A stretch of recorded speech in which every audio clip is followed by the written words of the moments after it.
ঝাড়খণ্ডের ধারাগিরি ফলস।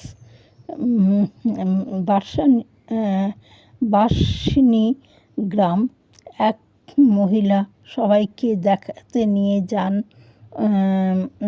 সবুজ সবুজ সবুজ, কি অপূর্ব তার শোভা, ভাষায় প্রকাশ করা যায় না। কত মানুষ বাইকে করে এসেছে, চড়াই উতরাই পার হয়ে এই রাস্তা দিয়ে চলেছে ফলস দেখতে। জলপ্রপাতের কাছে এসে দেখি কি আওয়াজ, দুপাশের সবুজ বনানী, আকাশের নীল রং যেন একটা অপূর্ব শোভা। সাদা আর নীলের মেলা বসেছে, সে যে কি সুন্দর।